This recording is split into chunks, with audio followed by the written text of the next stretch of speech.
Hey there, folks. It's Sam from WorldOfTanksTutor.com here with an exclusive and exciting interview with Nagatron from Team Fulcrum Gaming. Fulcrum Gaming is arguably the top North American team for 742 esports. They've competed in Russia as well as placed highly in many of the only North American tournaments. Hey there, Nagatron. Thanks for joining me. Thanks for having me. We've got a few questions for him today, dealing with primarily 742 tanks, but also some fun meta cues that I'm excited to see what a professional tanker like himself will have to say for us. So let's, without any further ado, launch right in. The IS-3 remodel in 8.9 nerfs the turret armor and offers an unconfirmed lower plate buff. Do you see this remodel affecting 742 gameplay, Negatron? I think it will, but I'm not entirely sure by how much. The turret, for example, don't have enough experience with it to know if that's going to be a gigantic problem. If you're able to pen it from, a couple hundred meters, then yeah, maybe you don't want to bring the IS-3 anymore, but I doubt that's going to be the case. As far as the lower plate's confirmed, I think that's pretty much irrelevant. Lower plate is not a pretty solid target in 742 most of the time because they're low slung, and it's very rare for an IS-3 to sit in a place where you get a good angle on the front, as opposed to something like the upper pike, because usually the two top parts are angled in some way where they're flatter than the bottom. So marginal difference at best, but the IS-3 is a pretty significant tank since the 69 nerf. So it's really going to boil down to how bad that turret is. Significant, dare we say, sufficient? Soviet might say so. He might indeed. While this tank seems to be relegated to the standard maps of Ents, Kimmels, and in the past, Runeberg, though not as much these days, has the community's feel for this tank usage, especially as compared to the T-32, evolved over time? The answer is definitely yes. There was a time a long, long time ago before we had our own pro league where the 32 was actually better than the IS-3. People brought it all the time, and I think that had something to do with the ammo rack. People were a little concerned about it, but now the alpha from the IS-3 is so strong, it's so hard to pen in majority of situations, and it's a little bit faster than it was back then. So yes, it certainly has. As far as recently, the 69 nerf, taking that down to 250 pen and over 300, certainly brought out a lot more IS-3s. That's really the end of it right there. So people felt like they had better armor, is what you're saying there, and then they brought it because the 69 got nerfed. So effectively yeah, well, better before armor. that, 69 could pen it at will from pretty much anywhere. As long as you hit somewhere on the front. 300 pen, it went right through like butter. Which I'm 50-50 on whether that's a good change or not. But the other big change is artillery. Artillery is nowhere near what it used to be, and bringing an IS-3 against something like a Bison in the past, it's so slow, it's going to get hit like 4 or 5 times. Yeah. So now that that's gone, now that all those threats are gone, the IS-3 has come into its own again, but I would say that's more due to other tanks being nerfed less than the IS-3 getting better in any way. I see. So the IS-3 has sort of remained static in that regard, but other tanks around it perhaps have received a nerf, therefore it shines that much more. For the most part, yeah. For the most part, gotcha. Well, some of us that are watching may remember the somewhat infamous Ensk Fulcrum strat with an Artie that continually dominated the 742 format. We were all happy when the Artie nerf happened, and that ceased going on. All right, moving on from those. You guys just should have done it. Just should have done it too. That's really it. I mean, the game has undoubtedly gotten worse since then. Yeah. Making that adjustment is difficult, sure, and it requires a lot of particular decision making. But the game is it's same. true. It's true. It's not. It's slower and it's more random, and there's less control. Nobody could camp before. You couldn't camp at Runeberg. It would never happen. You sat there, you were just feeding yourselves to a Bison or a Stern Panther. But whatever, I won't keep going on that. You asked me about it. Clearly, I could literally talk about that. Clearly, he has some opinions on that. All right, well, maybe we'll get to that another day. Moving on, the T69 nerf. 8.8 brought a nerf to the gold pen of this tank, which you've already mentioned, dropped it from 300 to a mere 250 millimeters. Immediately after this nerf, and even before during training rooms I was privy to, we saw more and more Pershing come into play. How does Fulcrum Gaming feel about the change with the nerf to the 69, as well as the change of perhaps bringing in more of the Pershing look, or even I wonder if some maps the 416 is replaced with the 69 used to be on something like steps, not the same role perhaps, but filling up that 8-point slot. Well, we'll take them one at a time. Mm-hmm. The 69 change, for example, still not 100% decided on that. I think Okay. the 69 one was overpowered. No doubt about it. 300 pen is excessive at tier 8. It's But all the way down to exceptional. 250? Mm. I'm not sure about that because heat rounds are already kind of finicky, and they Mm-hmm. made them more finicky when they brought the round down at the same time. So it went from being absolutely amazing and it pen no matter what to now it's like, well, you shoot them in the track and it just goes away. Like, I didn't even break the track, Yeah. which is a whole Yeah. different subject. I don't even want to get on how invincible tracks are now. It makes sense to me. But what I think is really missing is the 69's effect in 742. Previously, it enabled a little bit of separation because if the enemy pushed on your separated unit, at least you had quick dispensing rounds. The Mm-hmm. 2-second reload, the 69 opposed to 2.5 or whatever, it could put its clip out faster. So you put a 1390 or two 1390s on two 69s, technically the 69 should win because they clip Yes. one down before, right? True. You don't have that role anymore. You can cross the gap, you can close a road, but 5100 can dump its clip, and if it hasn't finished its clip, and then you're tucked and you've got hit points, it's not fulfilling its role. So it needs to clip, and then that's a weakness. There's a room for either a large alpha, which I don't want, or faster loading, smaller clip that really, really, really needs to be in the game. And the 69 could still do it if the gun aimed the way it's supposed to. Okay.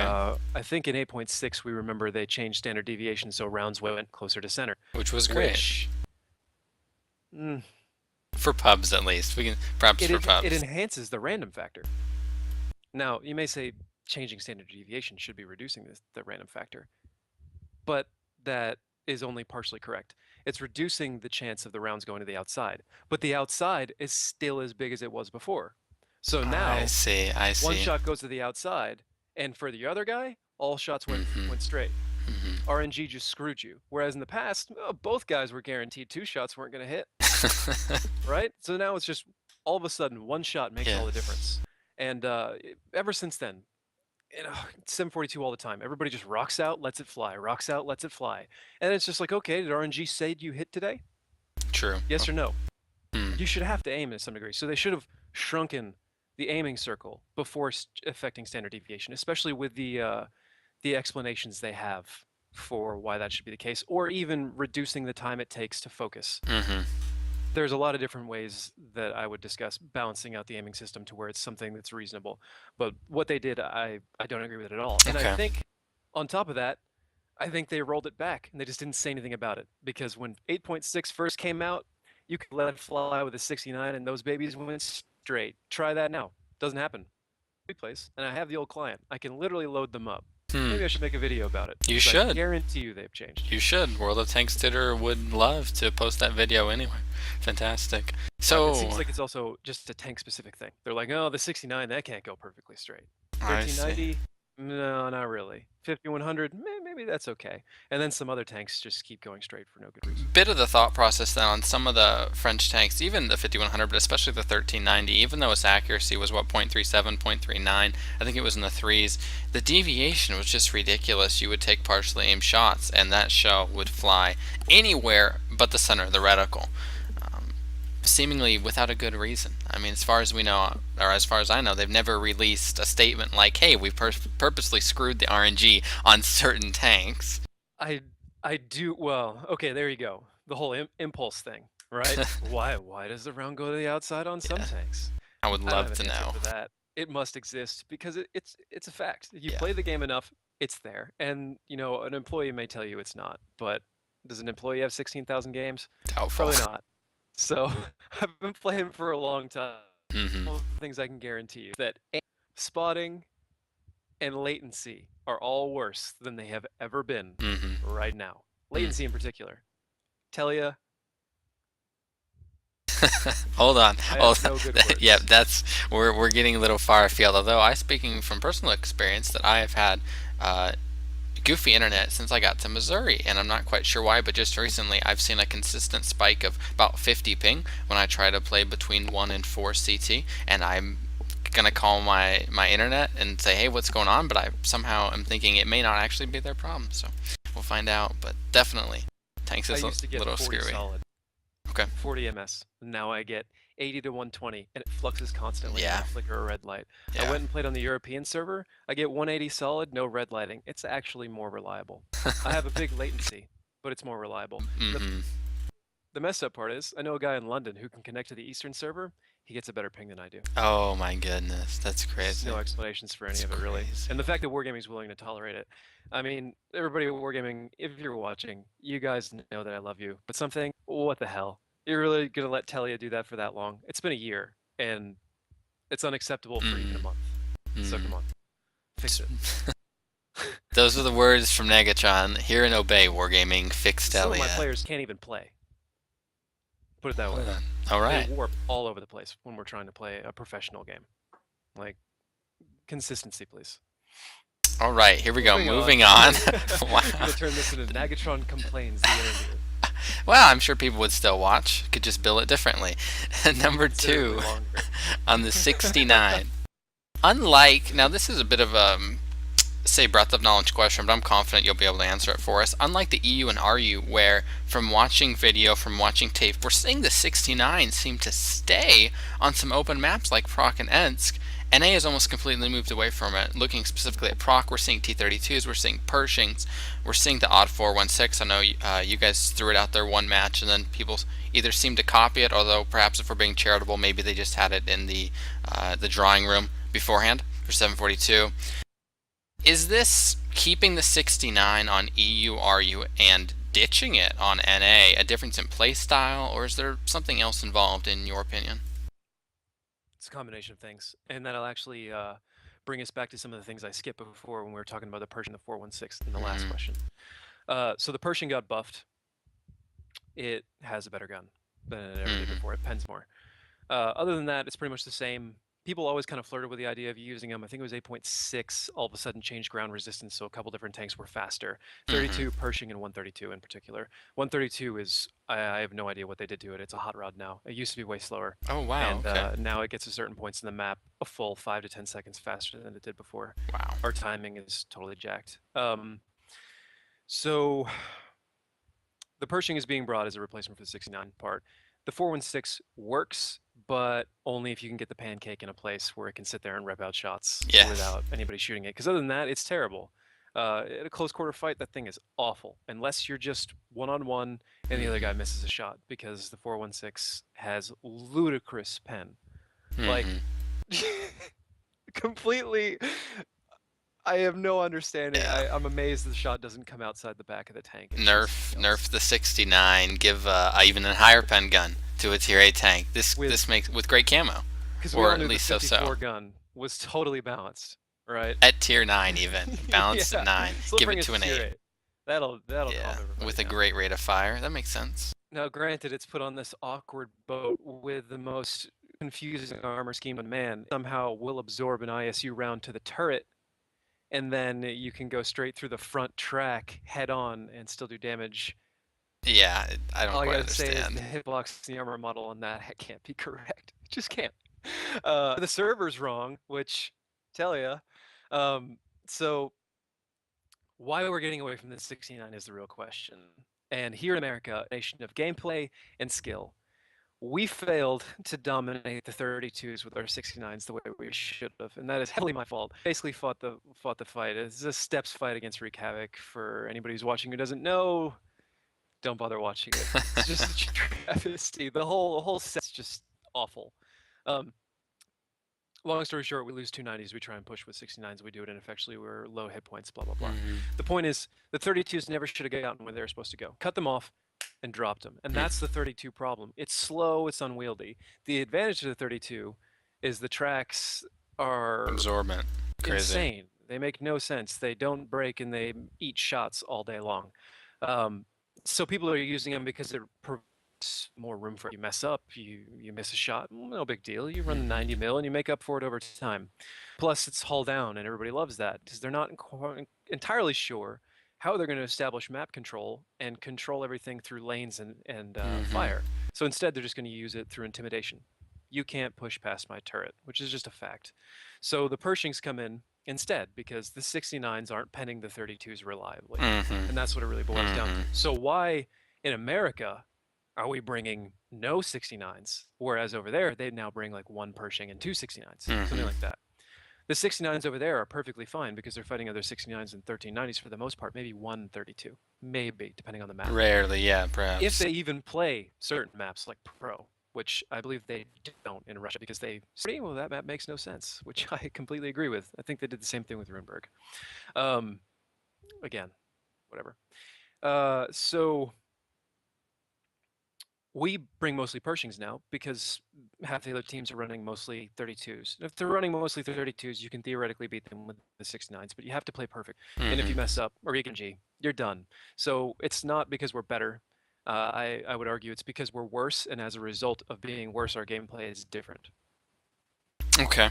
Presumably being worse gameplay is different. So they're facing different opponents, making it you need a higher skill level to actually make the 69 really sing, especially with the nerfs. So higher risk. Yes. Against Dual. 1390s in the light, Mhm. still perfectly fine. Mhm. It pens no problem.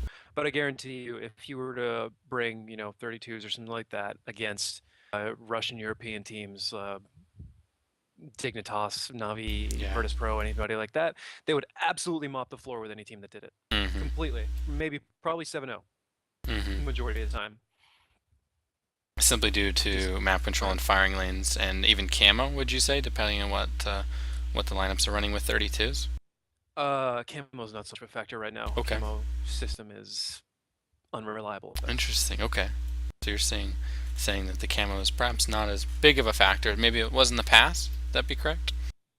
Or was it never been a big factor in your mind for 42 It was point? a larger factor for scouting more than Okay. anything else. It wasn't so much like I can sit in a bush and fire, which you could do, but because you were able to take better footholds with those bushes, and the spotting was reliable in the sense that you could be the guy in the bush and you would be invisible, and the Mm-hmm. guy doing the scout run would be visible, which Wasn't very isn't nice. always the case since 8.6. Sometimes you in the bush are lit, driving is not.